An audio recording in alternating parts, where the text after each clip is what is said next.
The best of Money Matters. The Big Story. Welcome to The Big Story. I'm Hongbin Jeong. President Donald Trump threatened to impose a 50% tariff on Chinese goods, intensifying an already volatile trade war between the world's two largest economies. Now, this escalation, paired with retaliatory measures from China, has sent shockwaves through global markets, raising concerns about a looming international recession and the future of global trade relations. And as both countries dig in their heels, the implications of this trade war reach far beyond just the U.S. and China, affecting markets, politics, and economies worldwide. So to help us unpack these developments and explore what this means for the future of global trade, joining us today is Chong Ja Ian, who's Associate Professor at the Department of Political Science at the National University of Singapore. Professor, welcome to the show. Thank you. Thank you so much for joining us. All right, Professor, what's the likelihood of Trump actually slapping an additional 50% tariff on China? I think there is a realistic likelihood. I don't know how much exactly, but looking at Donald Trump, he's not someone who tends to back down when he makes these sorts of threats, unless he, of course, sees some benefit for doing so. It's unclear what those benefits are. From all accounts, there haven't been very much communication between Washington and Beijing at this point. Right. Well, his threat comes after China announced plans to respond to Trump's initial 34% charge with an equal duty. Is Trump justified, though, to put an additional 50% tariff? He's, I suppose, justified in his mind. I mean, this whole tariff approach, Trump has come up with reasons for it, but they don't seem particularly based on tariffs. He calls it reciprocal tariffs, but it seems that he's basing it off of trade deficits. It seems that it would actually hurt U.S. consumers and workers. So it's not clear what justified means, but President Trump seems to think so. Well, let's explore some of the potential implications here. I mean, the 50% charge would come on top of the 34% duty that Trump had imposed on all Chinese imports, as well as a 20% levy on that he put in place earlier tied to the fentanyl trafficking. If this happens, what will that mean for China? I mean, its economy and the slew of companies. Will this be a big blow to China? It will be a big blow, but it's also something that PRC has been planning for. So I suppose what we would see is companies that are very much tied with the U.S. market being hit first. That would, of course, put a further dampener on the economy. What they will also do is to try to divert trade. They'll look for markets elsewhere, and potentially that could lead to overcapacity in places where they're, trying to shift their goods toward. Right.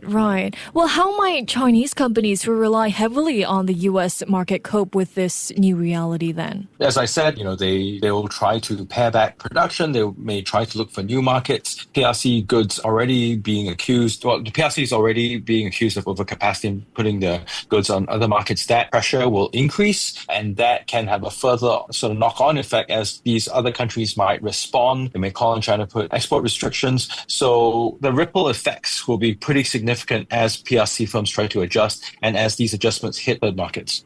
What about the U.S.? How would such an aggressive tariff impact U.S. consumers and businesses that rely on Chinese goods? I mean, is this a big win for the U.S. or would it be detrimental to them as well? I suppose it depends on who you're asking.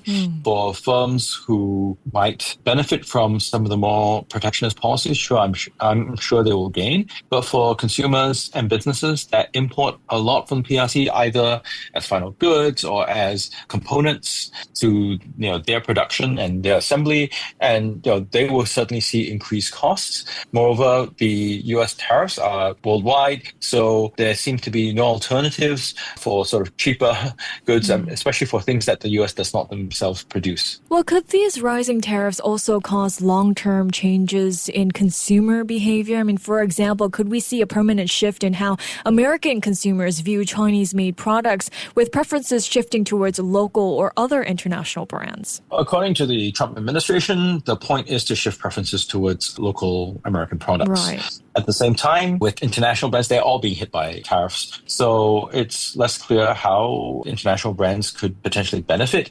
I suppose there's also the possibility of some production being relocated to the United States. The claim is that it would help U.S. businesses and employment, but that is so far speculative. We haven't seen, it's not clear how it would exactly play out. Now, China has pledged to retaliate against Donald Trump's latest tariff threat, responding hours after Trump vowed to slap additional 50% import taxes. According to the Chinese Ministry of Commerce, they said if the U.S. insists on its own way, China will fight to the end. How do you view China's rhetoric? Is this their strongest rhetoric yet? I mean, does it look like China will not back down without a fight? Well, previously in the sort of earlier rounds prior to the 34%, after the 20%, the PRC embassy in Washington did talk about fighting to the end, but then they backed down.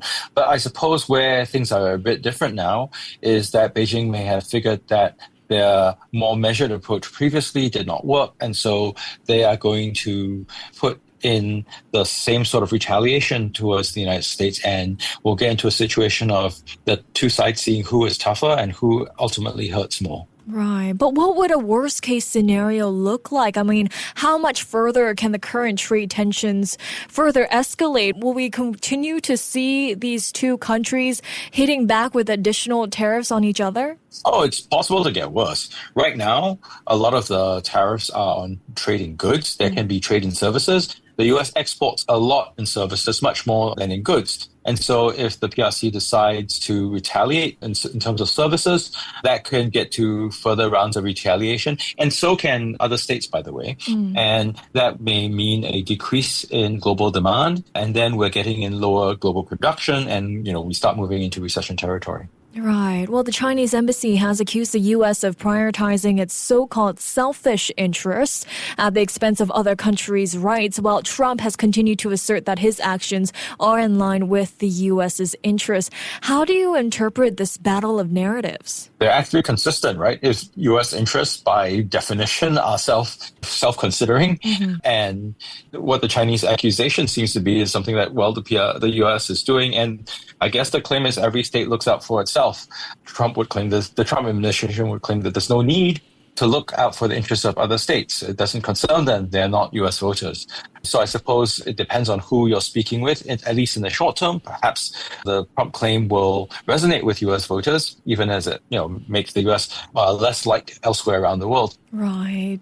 But in the event that Trump does enact the 50% tariffs here, Professor, what do you think will be the response of countries that are already feeling the strain from Trump's global import tariffs? Do you think we'll witness a ripple effect in trade negotiations worldwide? It's possible. So, if there's retaliation, then we'll see less demand for U.S. goods and possibly services.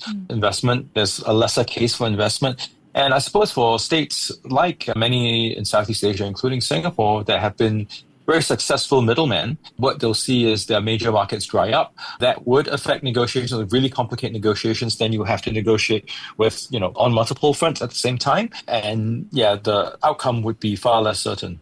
Right. And before we let you go here, Professor, given that the two are the biggest economy here, and there's no end in sight for these tensions, what will this mean for the rest of the world, and will it tip the global economy into a recession? So for the rest of the world, a lot of uncertainty and unpredictability. We've seen major firms talk about the rising possibility of recession, including JP Morgan Chase. We've seen during the Singapore Prime Minister's statement earlier this afternoon about the Ministry of Trade and Industry perhaps revising its growth forecast. They're not ruling out a recession either. So that's a very real possibility as this trade war gets worse. Right. Well, thank you so much, Professor, for your time and your insights today. Absolutely. You're welcome. Thank you. That was Chong Ja Ian, who is the Associate Professor at the Department of Political Science at the National University of Singapore. This has been The Big Story with me, Hongbin Jeong. To listen to more great interviews, download our podcasts at audio.sg or download the audio app. That's AWEDIO, audio at the App Store and Google Play.